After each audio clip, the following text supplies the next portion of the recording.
बोली वृंदावन बिहारी लाल की जय। आप सभी को दीपमालिका पर्व की, दीपावली की मंगलमय शुभकामनाएं। माता महालक्ष्मी की कृपा आप पर सदैव बनी रहे, आपके ग्रह में सुख शांति वैभव सुख समृद्धि बनी रहे।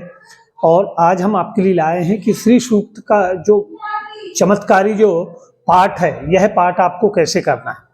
और आप इस पाठ को अगर करते हैं तो यह श्री सूक्त का जो ऋचाएं हैं, 15 ऋचाएं, एक और ऋचाएं में महात्म बताया गया, तो 16 ऋचाएं हैं। इसको पाठ करने में मुश्किल से आपको 2 से 3 मिनट लगेगा। और माता महालक्ष्मी को यह पाठ परम प्रिय है। भगवती स्वयं लक्ष्मी जी कहती हैं कि मुझे श्री सूक्त का पाठ अत्यंत प्रिय है। जो मनुष्य धन संपत्ति सुख वैभव सम्मान और प्रसिद्धि प्राप्त करना चाहता है, वह बड़े भाव के साथ में, भक्ति के साथ, श्रद्धा के साथ श्री सूक्त का पाठ करें।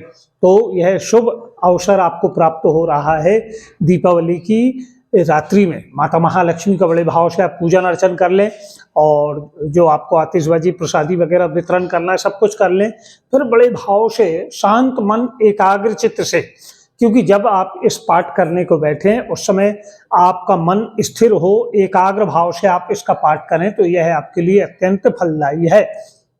दीपावली के रात्रि में तो पाठ का बहुत ही महत्व है, लेकिन अगर हम प्रतिदिन भी करते हैं या शुक्रवार के दिन पाठ करते हैं तो यह हमारे लिए अनंत फलदायी है।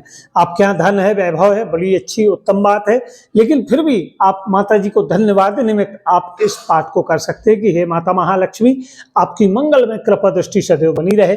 अगर आप चाहते हैं कि आपका व्यापार व्यवसाय अच्छा चले, आपके घर में सदैव स्थिर रूप से अष्ट महालक्ष्मी की कृपा, माता धन लक्ष्मी की कृपा, वैभव लक्ष्मी की कृपा बनी रहे, तो यह सूक्त का पाठ आपको अवश्य करना चाहिए।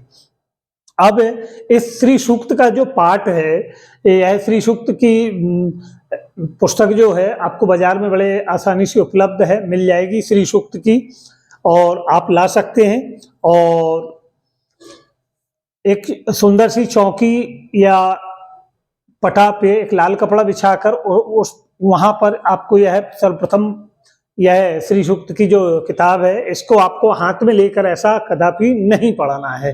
कुरान को वहां रख लेना है, और आप स्वयं जिस आसन पर बैठकर पाठ करेंगे तो वह आपका ही हो। लाल आसन लें या गुलाबी आसन लें, काला ना हो, नीला ना हो, और उस आसन को बिछा के पैर पड़ के आप बैठ जाएं। जिस समय आप पाठ करने बैठे हैं, अगर हो सके तो उस समय आप लाल, पीले या गुलाबी वस्त्रों को धारण करें तो बड़ी उत्तम बात। और दीपावली के दिन की अगर हम बात करें तो इस दिन आप जो मध्य रात्रि का जो शुभ मुहूर्त है, उस दौरान अगर इसका पाठ करते हैं तो यह आपके लिए अनंत फलदायी है। अर्थात 11:30 के बाद आप इसका पाठ आरंभ करें, और रात्रि 12:45 तक आप बड़े भाव के साथ में इस मध्य रात्रि के दौरान आप इसका पाठ कर सकते हैं। आप एक बार पाठ करें, 11 बार पाठ करें, और केवल 16 ऋचाएं हैं। आपको एक बार पाठ करने में सहज रूप से 3 मिनट से 4 मिनट से ऊपर नहीं लगेगा। बड़े भाव के साथ में आप इन 16 ऋचाओं का पाठ करें। उसके पूर्व में हाथ धो लें और आचमन कर लें।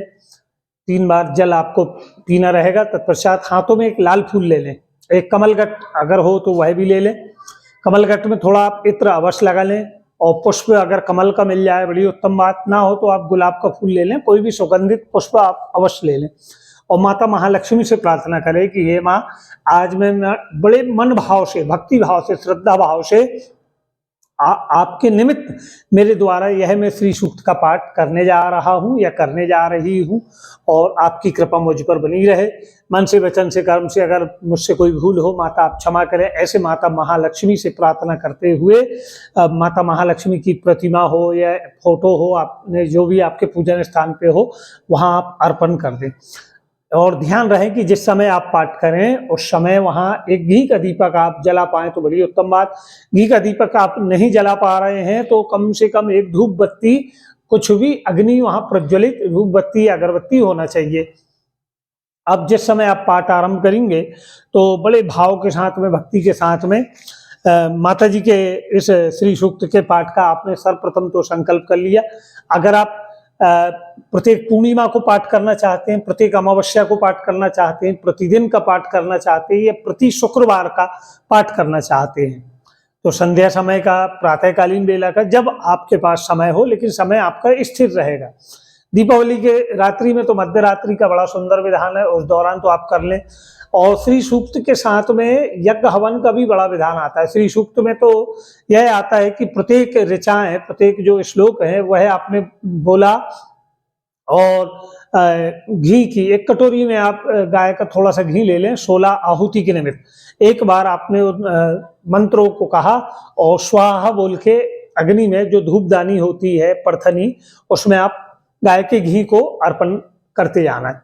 अब आप यहाँ गाय के घी को काहे से अग्नि में अर्पण करेंगे, तो यह तो तांबे की आचमनी हो या पीतल की, चम्मच आप स्टील का प्रयोग ना करें।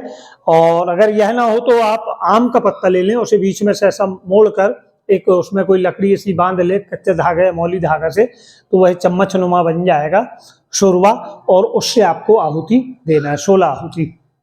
अच्छा, विशेष चीज, माता महालक्ष्मी का पूजन अकेले कदापि ना करें।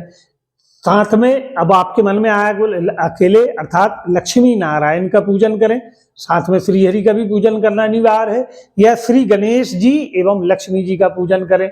क्योंकि अगर आप अकेले ही माता महालक्ष्मी का पूजन करते हैं तो यह इसका प्रभाव कम होता है। तो श्री हरि नारायण के साथ में आप लक्ष्मी नारायण का पूजन करें, और या फिर श्री गणेश जी लक्ष्मी जी का पूजन करें।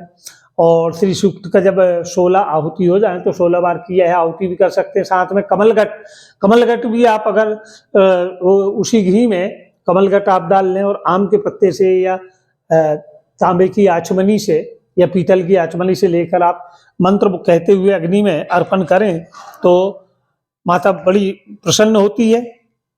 और ऋग्वेद के अंतर्गत यह श्री सूक्त का पाठ अब संस्कृत में भी है और हिंदी में भी है। अब आपसे संस्कृत कदापि नहीं बनती, तो आप श्रवण करते हुए भी स्वाहा कहते हुए अर्पण कर सकते हैं, या फिर बड़े मन भाव से, श्रद्धा भाव से आप केवल हिंदी में इसका पाठ कर लें, माता महालक्ष्मी से प्रार्थना करते हुए।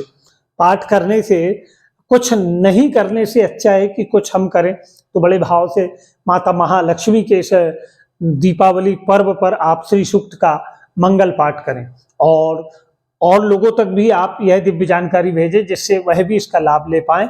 और आप हमारे चैनल को आपने सब्सक्राइब नहीं किया है तो हमारा आपसे आग्रह है कि आप सब्सक्राइब करें। और श्री सूक्त का यह मंगलमय पाठ जो रहता है जीवन परिवर्तन के निमित्त होता है। इस पाठ से माता महालक्ष्मी, अष्ट महालक्ष्मी, हम केवल यहाँ धन लक्ष्मी की बात नहीं कर रहे, वैभव लक्ष्मी, सौभाग्य लक्ष्मी, संतान लक्ष्मी, धान्य लक्ष्मी, अष्ट महालक्ष्मी की कृपा जब हमारे जीवन पर होती है तो हम जो भी कार्य करें वह सदैव सिद्ध होता है। तो बड़े भाव से, भक्ति से, श्रद्धा से आप श्री सूक्त का पाठ करें और यह दिव्य जानकारी और लोगों तक अवश्य भेजें। बोली वृंदावन बिहारी लाल की जय।